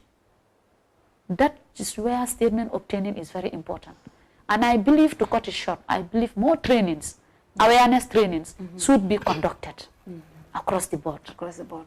And also, women out there, especially mothers, let them not have the fear of, if my husband is aware of this, it can lead to my divorce. Yeah. Do not be more interested in your marriage or your divorce than that of the pain or the trauma that your child will live with for the rest of her life. Is very, very, very important, for mothers also, or even fathers, to be aware of such. Yeah. Because these children, they need help. Yeah. Children issues cannot be discussed and then be exhausted. It is a daily routine. Because for me, as at now, in our office, we are there, we are even acting more of parents than even officers. This is what we are encountering. You go to some homes, you realize that this child, they need help. The parents are there, they want to do it, but they cannot. They cannot. Due to their situations. Yeah. And in such situations, I believe it is the central government that needs to intervene. To help them out. Yeah. Because the mother will tell you outrightly, you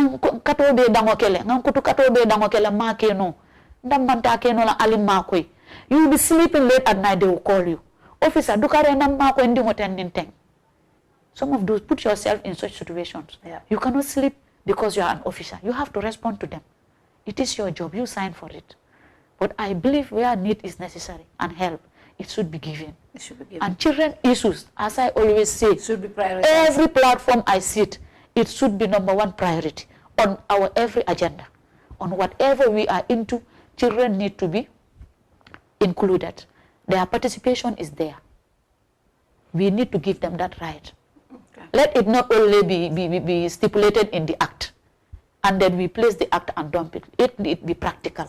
It is very important because right now, as Fatty mentioned, due to this COVID, even before the COVID, we used to have problems of this juvenile. But now it is on the increase due to this COVID, because most of them are not even paying attention to these classes that they are having on TV and radio, on online. They are not. They are all out there in the street, involving themselves into so many things. But hadn't been, it was the other way around. We changed the status quo, then I believe things will not be the way it is. Now look at a child of even less than 16 years committing murder. Some of them, when they react in your presence, you yourself, you will say, no, this is not this child. As Fatty mentioned, if we don't do something, in the next 5 or 10 years to come, we'll be sorry. It will be very serious for us. And it will affect all of us. Because there is no parent who will always pray to the Almighty that I don't want my child to be successful. Every parent is praying day in, day out. For their children to be successful. For their children to be successful, even far more than them. And most of them are definitely investing into their children. But there will come a point where they need help. The society especially the single parents. They always have a problem. And the counseling also is not only, for me personally, we don't center it only on the parents. I do more of it on the children themselves. I used to tell them, if I can love you as my own child or my own sister or brother, why not you? I believe you should love yourself more. Looking at you, I know that you are not a criminal. You are very intelligent. You have skills and you are good. So do not mind people who are looking at you as this person so and so. So no, therein you start to change their mindset. And that person will have that trust and confidence in you. Helping is not only, when it comes to help, it's not financial. You can help out a child without even giving that child a butut. It depends on how the time and attention that you have created for that child, which is very important. Most of them, they need attention and the care. Because we all know that majority of us here, especially within the greater Banjul, civil servants, you leave your house very early, go to your work. Before you reach home, it is late. Yeah. You hardly see with your children. Mostly weekends. Weekends. So are you creating that environment for your children? No. For them to even have that, confidence in you to talk to you about their problems. Some children, I've been teaching before for many years. Some children, they are teachers, especially me. Some ladies, they prefer telling me more of their parents than that of their problems. Sharing their problems to me than that of their own parents. I used to ask them why, hey, if I should explain this to my mother, that will be the end of me. I said no. Sometimes I used to go with them to their parents. But if you just sit down and say that I cannot afford all the money, paying fares for this child and me going to their parents, sometimes it's just commitment. Yep. You need to do some of these things, out of your heart. For the sake of Allah, not because of the job or not because of anything. Or don't say that just because I'm not paid to do this, I will not do it. Do it for the sake of Allah and for the sake of the child's future. That's very interesting. Sarah, I know we are running out of time, but what do you think children themselves can do to help protect themselves from abuses, rape, and all related issues that are detrimental to their future? What role can you play as a child? Well, what we can do to prevent ourselves from all forms of violence is by knowing the laws that are guiding and protecting us. Someone like me, it's not that it's a promotion, but someone like me, you meet with me, or I'm about to meet with you. If I see you, I will know the kind of person you are, whether you could be, violent or not. And someone like me, if I go to the police station, you as an officer cannot do something to me which I know you don't have the right to do it to me. I don't believe in who I am, but what I can do is what I believe in. And like anywhere I go, I always say this, that it's people that make people. So, you have to, it all has to do with the perception, the mindset, the thinking of people, and how you try to enlighten yourself, and then how you try to socialize. If you socialize with people, hey, you know. But what about the other children who don't have the opportunities? They don't have the bigger platforms, especially children in rural areas. Maybe their teachers don't even know the Children's Act. They don't know their rights. They are not taught some of these things. How are they able to protect themselves? That is why we have the Children's Parliament. Well, our work is like to tell the children what they can do to protect themselves, like we are doing, and also to go around and then try to put pressure. Then if somebody did this to you or does this to you, this and this is what the person is likely to face. And like even your mother or your father cannot do something to you without your consent, or like they want to give you. I had a friend. She was like, my parents said, I'm about to get married to a cousin, and then she was like, I told her, so you cannot insist. And hey, mama, ya yente famalo, ni woy mi wala ka. Na mi fo wala ka ka. Ako nyako mkuto mamuso ya futundele wo kumbotal fa batata balo ma bale futura akonye ko ndefana kumbo kensan bola kala ngai wanda kumbo kensan kala ngai, like if you want you can stop this marriage. And she was like, hey, bari tamanda fama lo ita kan da fama jale aka jale fe bari malo ndangam fama lo. And then she was, but I did convince her, and then she is not married. Wow, that was good. She's not married, and still we are in the same class. But at least I tried my best, to convince, and then that is how we should do it as parliamentarians at the Children's National Assembly. We try to convince people, in order to believe in themselves, and then change their perception or mindset about issues. Thank you very much. I think this is a very interesting conversation. I hope we have so many children like her who know their rights, but also know how to carry themselves in society and be role models to other children in society. I mean, it's disheartening to hear her say most children will tell you their role models are not even in the country, when we are supposed to have so many of them here. It's sad. It's a sad state. But what's your final message to children, but of course the state, as you say, they are the duty bearer? Well, finally, anything you do best without discipline, you're not good at it at all. Yeah. And you know, as young people, they have been exposed to so many devices now.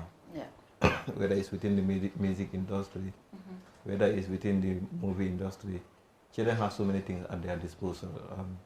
Particularly the technology we talk about communication, which we think is fundamental right for them to have access to certain information. But we've seen that also children are now using that as a platform to bully other people. We have seen a lot of children, sexual images being online. So as much as we advocate for the space to be created for children, we must also advocate that children must be able to take the leadership role. Children must be able to learn to take up discipline.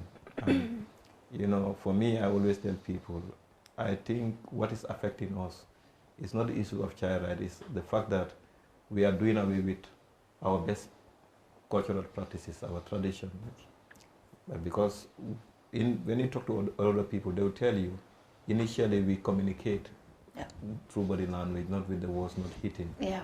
And I think because we want to be more westernized, we can never get to their level.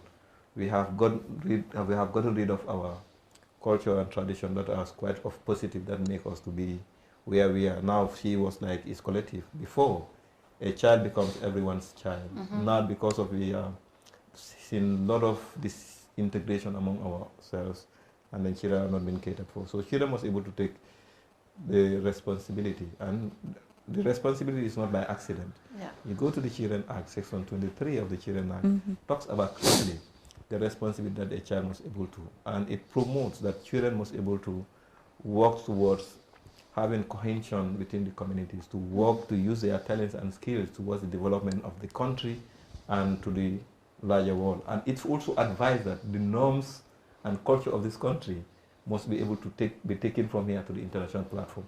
So when you speak as a Gambian outside, you must be able to depict as a Gambian, right? So that is for children.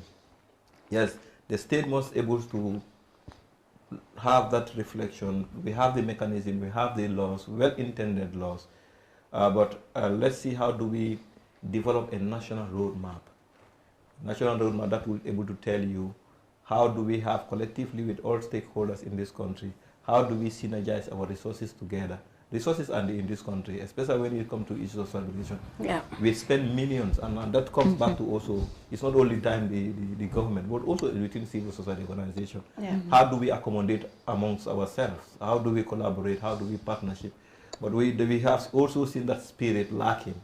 We are better off competing for the mega resources than synergizing our resources, collaborating and partnership, doing partnership to address issues of children. For me, issues of children is not an institution, an individual institution to handle.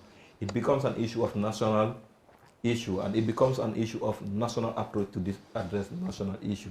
Yes, the state is the duty bearer. We always call them upon to say, you have taken commitment that you must be able to improve on your budgetary allocation to 3%. This is ECOWAS commitment. And I will re-echo that to say, we holding you accountable to make sure that you are able to improve on that budgetary allocation. Create the platforms. Decentralize the structures. You go to the so-called National Development Blueprint 2017 to 2018, 2021. It's there clearly stated. They said human capital development. In bracket, you have what? You have health education. Education. So how do you promote human capital development? You must be able to create the environment. So, and they shouldn't be, we cannot do it. They have to. They have to. They must be able to reprioritize. They must be able to make children visible. And if I talk about visibility, it's not about you and I go and sit down and do a policy. No. It has to be consultative between children and the policy makers. That's the only way we are able to make a headway. Yes, parents need to take up the responsibility as well. even though children have, every law that you see, every right that you see, the law does never give a child any absolute right. Yeah. Even we tell you the child have right to participation, the child have right to decision making. You go to all those sections, they will tell you it is the primary responsibility of the parents to give reasonable supervision. The word reasonable. What they are avoiding to do is that you don't have to impose everything on the child. Because the moment you do that, you are not creating that platform for the child to explore his or her potential. So it's a crucial. Human rights has come through struggle, and it will go through struggle till we will get there. So I think we have better prospects, and the environment is there. The conducive environment between the CSOs, the NGOs, and the state is quite mutual. Yes, we will criticize, but we still go back and work hand in glove with the state to make sure that at the end of the day, Gambia would be a country that will be well known when it comes to issues of child protection in this country. Thank you very much, Lamin. Yasin, your final message? Anyway, my final message goes out to the parents and also the children themselves, because ever since our priority is to see our children become better, far better than us in every aspect of society. But then, as I always said, they need to take up the role. That is the leadership role. Because it's not also, it is true that we cannot always be blaming them on some of their actions that they have done. Because some of them might not even be aware that when I do this, it is a problem. Or it is not good for me, fine. But then, there are some of them whom we see as, you know, these are people whom you know there are certain things that need to be imposed on them for them to change. Because it's even stated in their act, especially in Section 3, that talks about the best interest of the child. There are points in our own domain when we realize that even prosecuting you or confining you will be the best thing for you. We always go in for that.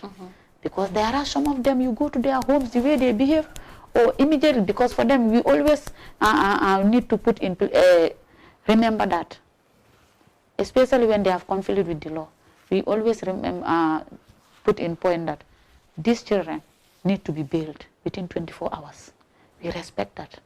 All these things are done. Where the parents are not provided for, the social welfare officer will come in. We do all those things. But even on the bail, sometimes a parent will call you and put the call on speaker. Are you hearing him? Are you hearing? I just received a call on Thursday of such a report about one of our juvenile, our ACOs, who was granted bail. And then he's on bail report. But then the father called and said, SO, are you hearing? Taking up a knife and a broken bottle, insulting your own mother, your father, and your senior brother, that you are going to end their lives. You know, such situations. And you realize that this particular child, at that age, he is already aware and somehow a mature person, is acting in this manner. And that is not the first time, as we always say, a first offender or second or third. We call them, we refer to them as serial ones. These are the ones, definitely when you look at their situations, they need rectification. They need to be reformed. So these are the people that you may always make such recommendations. But there are some definitely you need to intervene. And make sure you protect them at their best interest. Because most of them are students and we should not deny them their education. But as I always put it to them, as long as you want to become something, the first question, if you want them to talk, ask them, do you want to become a failure? They will tell you, yeah, simple. Then you know that this person has aim and objective. So, but then the sole responsibility lies on their head. Let them be the agents of change. Yeah. And also this goes with attitude. There's a lot of attitudinal change that needs to be done and rectified in the society. Especially amongst the youth. Yeah.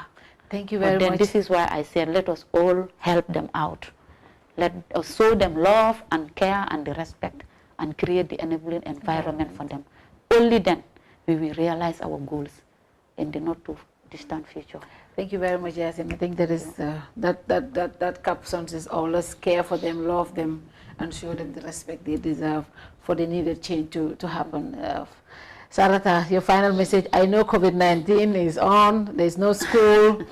What's your final message to your colleagues who are home right now? My final message is like, because of this COVID-19, many things have been delayed, and we're not going to school. So let us, stay at home, stay safe, read our books, and then also like Uncle said, we have rights, but it has a corresponding responsibility. You have the right to education, to go to school, but when you're in the school, it's your responsibility not to litter the school and to respect your teachers. You have the right to, care. Your parents should care for you, but it's your responsibility that every article given to you by your parents should be well taken care of. So, we have to know that, we're fighting for them or we're fighting for ourselves, but we have to know that if somebody is helping you, you have to help yourself, and then respect is reciprocal. If you're not disciplined to your parents today, in the near future, your children will not respect you. So that's all I have to say. Thank you very much, Sarata. I think this is a very important conversation, and we should keep having these kind of conversations. It's very helpful. It will help the parents, the children, but also the state will also get to know, because there are so many other things that is happening in our society, and sometimes we don't even remember that we have to care for our children. Even as parents, it happens to us. When you wake up, you are at work the whole day. You come home, your child is sleeping. You don't even know whether they have they have done their homeworks, whether they have been cared for. We as a parent ourselves, these things happen to us. What about the state? So it's for us collectively to have these conversations, to remind each other the roles we have to play to make sure these children are taken care of. I want to thank you, Sarata, Yasin, and Lamin, and to our technical crew. Thank you very much to you guys. I'll see you next week. Good night to you all. Bye-bye. Have you run out of cash power? Do you want to transfer funds to your family? Or do you want salary advance without coming to the bank? Your banking services have just been brought to you on your mobile phone. Download and install from your App Store or Google Play Trust Bank's mobile app. Simply search for TBL mobile app and follow the instructions. You can access the following services: funds transfer, cash power purchase, forex rates enquiries, mobile airtime top-up, mini statement, balance enquiry. TBL app is the only app that allows you to take salary advance and many more. You can also interact with your customers using our USSD code by dialing *533#. At Trust Bank, we bring innovation that is useful to you, our valued customer. With our mobile app and USSD, banking is at your fingertips. Trust Bank Limited, proudly Gambian. Better and stronger as the sole ground operator at the Banjul International Airport. With an expansion in travel services, customers are assured of GIA's capacity to cater for all their travel needs, provided by professional, experienced, and ever-smiling staff. GIA's Hajj package and services, by far the best in the country, give the customers the opportunity for a memorable Hajj experience. For a more efficient cargo services, GIA means business as it launches its new multi-million-dollar ultra-modern cargo complex to revitalize and stimulate air transport. GIA, the pride of the Gambia.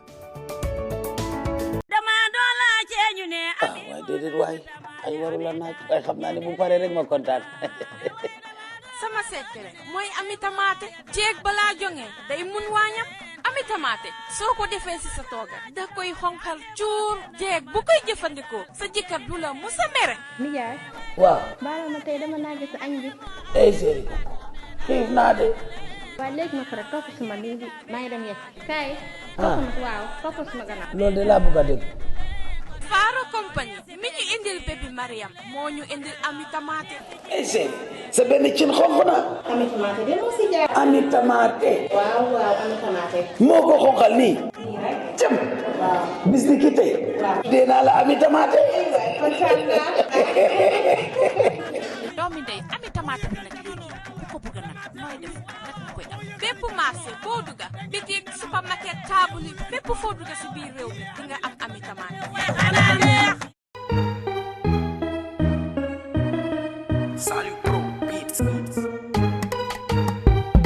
cey kër gi nag xam ngeen ko di boutique buñ leen indil fii ci réew mi mu nekk fan ca poori Palmarima dama ne jëkkër ak jabar ànd ak seen doom ba dugg ca biir jënd ba baax waaye looy foog ne dafa seer déedéet kër gaa ngi nii kër gi moom lu baax rek la leen amal loo soxla rek am na ci biir kër gi néeg waañ yëpp am na ci biir kër gi cabinet yëpp am na ci kër gi waay kër gi daal boo duggee ca biir loo waral ree bi ree ji lu ko waral yomb gaa waral ree gi dafa yomb lool moo tax ngay ree kër gaa ngi nii dara seeru fi Beko di brand boo xam ne indi lañ leen ko fii ci réewi Gambia kana ko indi kër gi waaye itamit pour dem ci office rek ñu kóot la ba nga ne nekk tay la ba nga ne nag office furniture dañu am design boo xam ne dañ la koy defal ba mu mit nag sa corporate image brand dama ne kër gi daal moo ëpp lépp kër gi daal moo am lépp kër gi daal lépp loo soxla moo lu waral ree ji yomb jee tax ngay ree du waxoon naa la ko fii dara seeru fi yaa ngi dem ba baay di nga dellu si waat kër gi di nga dellu si waat ci kër gi